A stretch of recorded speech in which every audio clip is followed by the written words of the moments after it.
Hey, it's Matthew. Let me show you how we use and apply ethics in a business simulation. So what you're looking at here is GoVenture CEO. It's an online head-to-head multiplayer simulation used very widely around the world. And we're on the management screen. So I'm running a business. In this case, I'm running an automotive manufacturing business. And I have to allocate budgets to different areas of my business and make decisions. And part of those decisions are how ethically I'm going to run my business. So let's click on the ethics module here. And this is the ethics screen where we can get some information and data. So first, we have a little summary about what ethics is, but here's the one setting. We've been able to filter this down to one single setting in this very large simulation, and it's this slider. And I can slide it to the left, which represents weak ethics, or to the right, which represents strong ethics, or drop it somewhere in between. And you'll notice as I do that, it also pulls other levers here that represent fiduciary responsibility, social responsibility, and environmental responsibility. So the purpose here is to help learners understand that ethics is really comprised of these three separate but interrelated responsibilities. And again, we're summarizing this and making it simple with one simple slider. Now, that simple slider actually has some significant effects. Let's talk about those.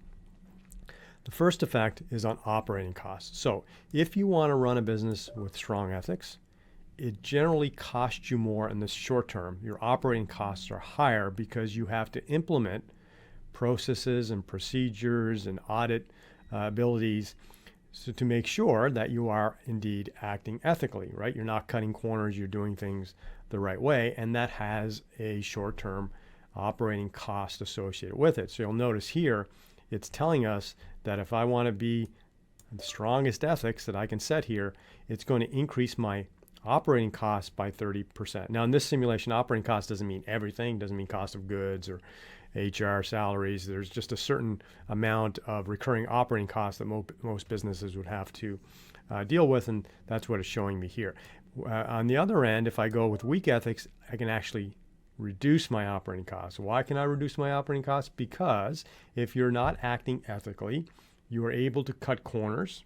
You're able to say things that may not be truthful or accurate, or maybe appear to be promises that you're not going to keep. So there are ways to save money by acting unethically. It's just the way the world works. And of course, if you set it somewhere in between, it might be a smaller amount of an increase or a decrease based on, again, if you're leaning towards the strong side of ethics or on the weaker side of ethics. So that's operating costs. So it gives you immediate sense that acting ethically has an impact on your operating costs, in some cases positive, in some cases negative.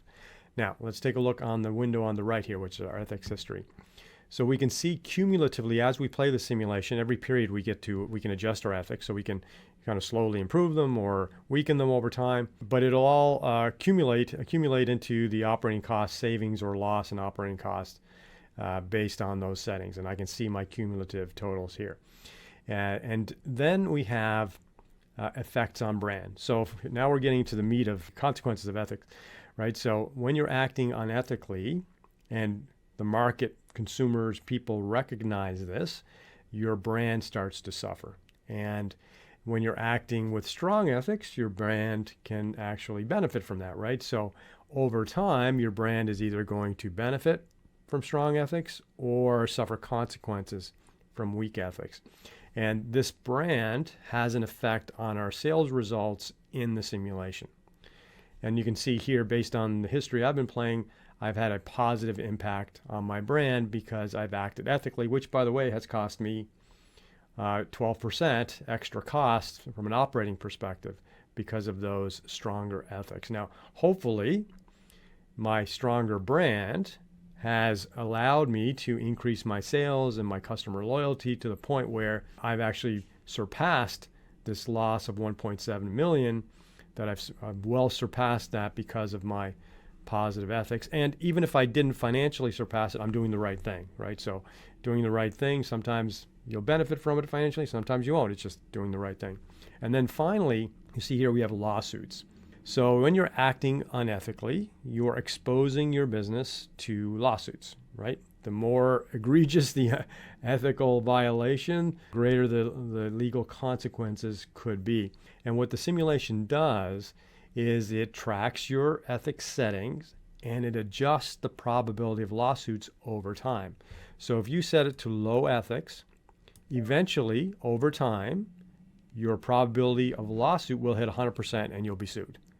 And the amount of money you're going to sue it will vary, depends, but generally in terms of how we design this simulation, it'll generally be more than you saved on your operating costs through weak ethics, because we want to make sure that you feel that penalty and see the consequence of that penalty. But it's also true, and this happens in the real world, that a business could act somewhat unethically, maybe not egregiously unethically, but at least somewhat unethically over a period of time, where the probability for lawsuits is definitely higher than it would otherwise, and maybe they don't suffer a lawsuit. So it is a bit of a risk. Whatever you're going to do is going to be a risk. And again, we're trying to make these consequences realistic to understand that there are, again, benefits and consequences to both strong and weak ethics. So that's how we deal with it with this particular simulation, GoVenture CEO. So this is all simulated. Let's move on to GoVenture World. So GoVenture World is a global business game where people around the world are playing it and competing and collaborating with each other. Here's what it looks like from the interface perspective. And this is an incredibly authentic game, and it's authentic because you're not really competing against the simulation algorithm. You're actually competing against other human players and collaborating because you're setting up supply chains with other players. And here's where ethics comes in. Ethics in this simulation is 100% real. And what I mean by that is you have to establish human-to-human relationships in this simulation to be successful. For example, if I'm manufacturing cars, I have to establish a supply chain with a retailer who's going to buy my cars. And we negotiate that supply chain agreement in terms of how many cars I'm going to provide, when am I going to provide them, how much money they're going to pay me for them, when they're going to pay me, and so on. And what ends up happening in our simulation, as it does in the real world, is sometimes those agreements are not met. Right? I might ship late. I might not ship a product that's not at the level of quality that my customer expected. The customer may not pay me when they said they would pay me. They may pay me late. They may never pay me.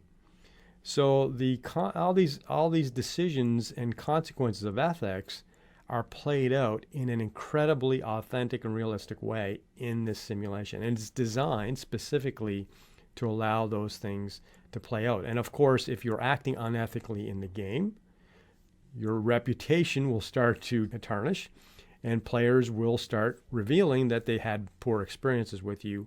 And then it becomes harder for you as a player to be successful because people don't want to do business with you anymore.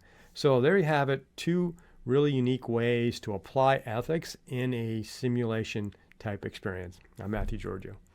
BusinessXP is the fastest and most inspiring training ever invented for future business leaders and entrepreneurs. Discover game-based experiential learning at business-xp.com.